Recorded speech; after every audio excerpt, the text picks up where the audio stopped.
Hello guys, कैसे हैं आप?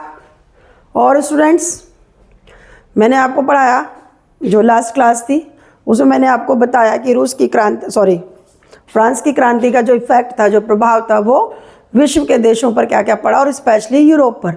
और कई सारी विचारधाराएं सामने आई जिसमें कि रूढ़िवादी विचारधारा थी, रेडिकल थी, उदारवादी थी।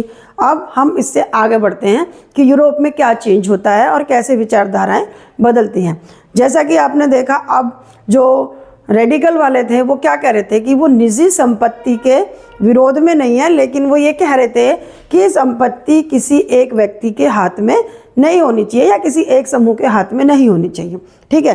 अब आगे वाले समय में क्या होता है, जब समय बीतता है कि यूरोप में पूंजीवादी व्यवस्था शुरू होती है। आपने सुना होगा औद्योगिक क्रांति, है ना, इंडस्ट्रियल रिवोल्यूशन, है ना। औद्योगिक क्रांति शुरू होती है यूरोप में, इंग्लैंड में भी शुरू होती है ना, और अब फ्रांस में भी शुरू होती है। तो क्या हुआ, जब पूरे यूरोप में अब चीज़ें कैसे होने लगी कि ये जो लोग थे, जो रेडिकल वाले थे और उदारवादी थे, अब उन्होंने विचार करना शुरू किया कि यार ये सच्चाई है कि किसी एक व्यक्ति के हाथ में पूंजी नहीं होनी चाहिए। क्या होता है कि जब किसी एक आदमी के हाथ में पूंजी होती है, लोगों ने रियलाइज़ किया, तो जो मुनाफा है वो उसी को मिल जाता है ना।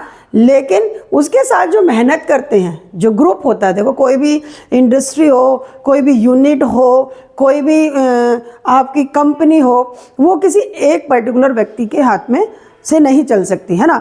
पूंजी यानी जिसके पास प्रॉपर्टी होती है, पैसा होता है, मनी होती है, वो एक आदमी अपनी मनी लगाता है। ठीक है। फिर उस मनी लगाने के लिए उसे जो काम करना है उसके लिए वो लोगों की तलाश करता है ना। उसकी एक यूनिट बनती है, ग्रुप बनता है। उसमें उस कंपनी को या कोई भी प्रोडक्ट बनाने के लिए अब उसको स्पेशल जो लोग होते हैं वो चाहिए। कोई मैकेनिक है ना, कोई इंजीनियर है, कोई आपका एडमिनिस्ट्रेशन संभाल रहा है, कोई आपके डॉक्यूमेंट्स देख रहा है ना। इस तरह से बहुत सारे काम होते हैं किसी भी यूनिट के लिए। एक सफाई कर्मचारी की भी ज़रूरत होती है, एक चाय बनाने वाले, चाय पिलाने वाले की भी ज़रूरत होती है। यानी एक कंपनी, एक यूनिट के लिए बहुत बड़े ग्रुप की ज़रूरत होती है, और वो ग्रुप अलग अलग काम करने वाला होना चाहिए। जब वो ग्रुप अलग अलग काम करने वाला होता है तभी हम किसी एक प्रोडक्ट को बना सकते हैं। ये नहीं है कि मैं इंजीनियर हूँ, मुझे प्रोडक्ट बनाना तो मुझे ज़रूरत नहीं है, मेरे को थकान भी होगी, मुझे रेस्ट भी चाहिए। अब वो जो प्रोडक्ट बनाया है मैंने, उसका रिकॉर्ड भी चाहिए, है ना। उसको कितने में बेचा जाए, कितने में हम आगे भेज सकते हैं, कौन भेजेगा, कौन मार्केटिंग करेगा, कौन एडवर्टाइजमेंट करेगा। तो कोई भी यूनिट ऐसे नहीं लगती। खाली पूंजी की ज़रूरत, केवल ठीक है पूंजी लगाई, लेकिन पूंजी या पैसा या मनी या जो हम पैसा लगा रहे हैं, इन्वेस्ट कर रहे हैं, हम उसको इन्वेस्ट करने के साथ साथ हमें जिस चीज़ में हम इन्वेस्ट कर रहे हैं उसमें हमें खुद को तो मास्टरी होनी चाहिए। साथ में हम जो भी प्रोडक्ट बनाएंगे उसके लिए हमें एक बहुत बड़ी टीम और बहुत बड़ी यूनिट की ज़रूरत होती है। अब क्या होता है, यूनिट आ गई, लेकिन मुनाफा एक्चुअल किसको मिलता है? मुनाफा उसको मिलता है जिसने कि पैसा लगाया है। मोस्टली ये है। अब यूरोप में भी यही चीज़ें रियलाइज़ की गई कि पैसा जो लगा रहा है, जो पूंजीपति है, उसको तो सारा मुनाफा मिल रहा है।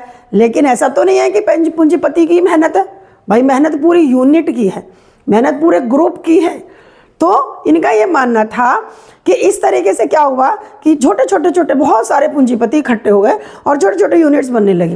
बाद में रियलाइज़ किया कि यार ये पूंजीपति ही, जिसने पैसा लगाया, जिसने इन्वेस्ट किया है, ये इन्वेस्टर ही सब कुछ लेके चला जाता है। हम सारी मेहनत करते हैं, हमारी मेहनत के हिसाब से लोगों को, मतलब ग्रुप को, यूनिट को पैसा नहीं मिलता, है ना। उसके अलावा उनके काम करने के घंटे भी तय नहीं होते।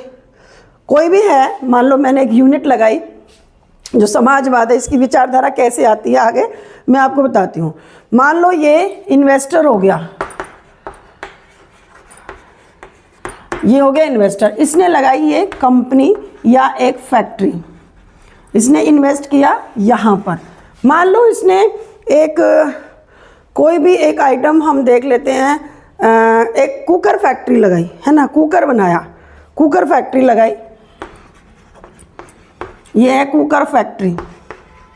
अब आप मुझे बताइए कि क्या सिर्फ जो पैसा है, जो पैसा लगा है इस फैक्ट्री में, क्या सिर्फ इन्वेस्टर सारा काम करेगा? नहीं। इस कंपनी के लिए क्या क्या चाहिए? सबसे पहले चाहिए एक मैनेजमेंट वाला बंदा, है ना, मैनेजमेंट चाहिए इसके लिए लैंड चाहिए, भूमि चाहिए, ठीक है। मनी इसने दे दी, मनी भी चाहिए, इन्वेस्ट कर दिया इसने। इसके बाद इसके लिए कारीगर चाहिए, मास्टर्स चाहिए, या हम क्या कह सकते हैं कारीगर को, लेकर मतलब लेबर चाहिए, सबसे बड़ी बात है, जो कि काम करे इसमें, ठीक है। इसके बाद इंजीनियर चाहिए,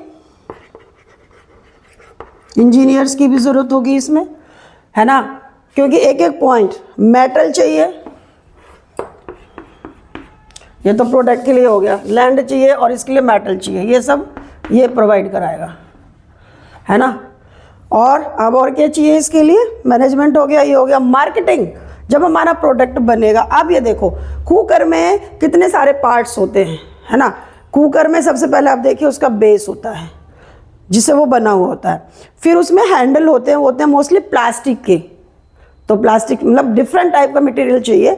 और उसके बाद उसका एक ढक्कन होता है ना, ढक्कन गोल कटिंग वाला चाहिए। उस ढक्कन में भी एक रबर होती है ना, वो रबर कितने mm की होती है।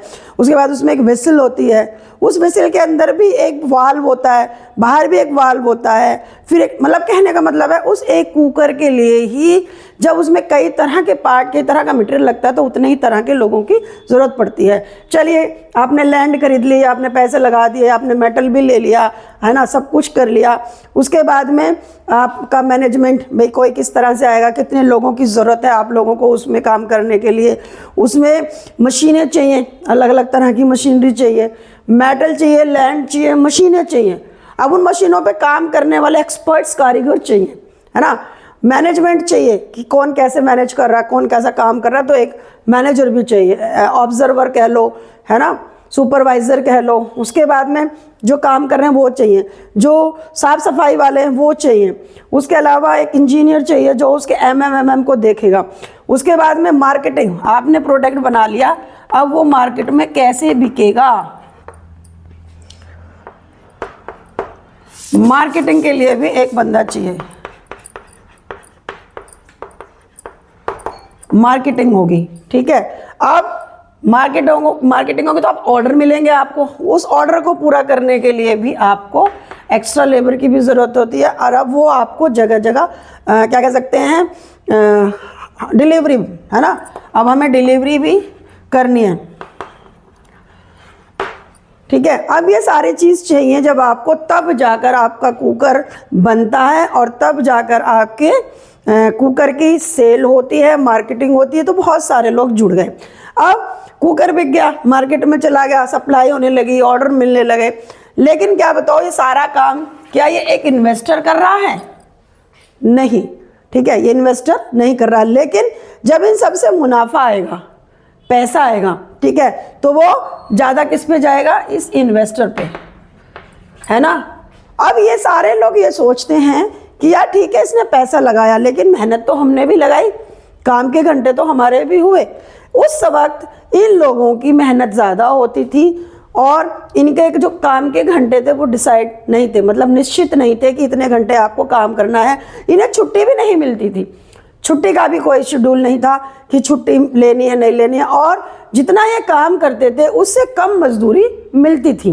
जब ये सारी सिचुएशन होने लगी और औद्योगिक क्रांति शुरू हुई, तो अब ये जो जितना भी लेबर वर्क था इनके दिमागों में चीज़ें आने लगी और ये कहने लगी कि ये तो पूंजीपति व्यवस्था बनती जा रही है। पहले इन लोगों ने साथ दिया, जो भी आपके उदारवादी रेडिकल थे, कि थोड़ी पूंजी से छोटी छोटी यूनिट लगेंगी तो लोगों को इजी रहेगा और समाज में भी थोड़ा थोड़ा पैसा आना शुरू हुआ। लेकिन बाद में चीज़ें खलने लगी और इसके बाद जब ये प्रॉब्लम्स आई तो लोगों ने कहा कि नहीं, अब इसका जो मुनाफा है वो सब में होना चाहिए, सबको इसका मुनाफा मिलना चाहिए। अब इन लोगों ने जो विचारधारा थी, है ना, ये चेंज होने लगी और लोगों ने कहा कि नहीं, अब एक सामाजिक समाजवाद की विचारधारा पनपने लगी। समाजवाद यानी सोशलिज्म। सोशलिज्म आपको मालूम है, देखिए सोशलिज्म में क्या होता है, ये एक थिंकिंग है। इसमें क्या है, किसी भी चीज़ पर पूरे समाज का बराबर अधिकार। ठीक है, जो मैंने आपको बताया कि एक इन्वेस्टर है ना, किसी ने पूंजी लगाई, पैसा लगाया या प्रॉपर्टी लगाई, है ना, किसी ने अपनी फिजिकल मेहनत दी, लेबर वर्क किया, भाई मेरे पास लेबर वर्क है तो मैं लेबर करूँगा, मैं इस पर काम करूँगा। किसी ने कहा कि मैं इसका प्रचार प्रसार करूँगा, इसकी मार्केटिंग करूँगा, इसको बेचने में आपकी हेल्प करूँगा। किसी ने कहा, ठीक है, किसी ने कहा कि मैं साफ सफाई करूँगा, ठीक है, क्लीनिंग करेगा वो। यानी इन सब ने अपना श्रम दिया, अपनी लेबर दी, अपना समय दिया, अपना सब कुछ दिया, तब कोई एक चीज़ बनी। अब उसका मुनाफा आया मान लो 100%, तो 100% अब एक को नहीं मिलेगा, इन सब में वो इनके काम के हिसाब से बराबर बटेगा। ठीक है, तो ये होता है समाजवाद या सोशलिज्म। और जब औद्योगिक क्रांति आई यूरोप में, तब इस विचारधारा का बढ़ावा मिला और बड़े बड़े जो विचारक थे, है ना, थिंकर्स थे, और उन्होंने, जैसे मार्क्स का बहुत बड़ा नाम आता है समाजवाद में, तो ये विचारधारा पनपती है और यूरोप में समाजवाद शुरू होता है। क्योंकि जब पूंजीपति व्यवस्था शुरू हुई, औद्योगिक क्रांति शुरू हुई, तो लोगों ने पलायन भी शुरू किया, कॉलोनीज बनने लगी। क्योंकि जो लोग गांव से शहर आ रहे थे, अब वहाँ छोटी छोटी कॉलोनी बनने लगी और शहरीकरण हुआ। शहरीकरण की वजह से अब ये चीज़ें ज़रूरी हो गई। आगे आप देखेंगे। और इसके बाद ये जो मार्क्स कहता है, मार्क्स क्या कहता है कि पूंजीपति व्यवस्था को हटाया जाइए, हर किसी चीज़ पे पूरे समाज का अधिकार होना चाहिए और उसका लाभ सभी को मिलना चाहिए। मार्क्स को हम थोड़ा सा अलग से भी पढ़ेंगे। अभी मैंने आपको थोड़ा सा कॉन्सेप्ट क्लियर किया है कि आखिर समाजवाद होता क्या है। इसी व्यवस्था को हम नेक्स्ट क्लास में फिर से डिस्कस करेंगे थोड़ा डिटेल में। तो आज के लिए इतना ही। अगर आपको क्लास ठीक लगती है, आपको पढ़ाने का तरीका सही लगता है, तो आप लाइक कीजिए, शेयर कीजिए, सब्सक्राइब कीजिए, और फिर अगली क्लास में हम नेक्स्ट मिलेंगे। ठीक है, कि यूरोप में आगे क्या हलचल होती है। Thank you.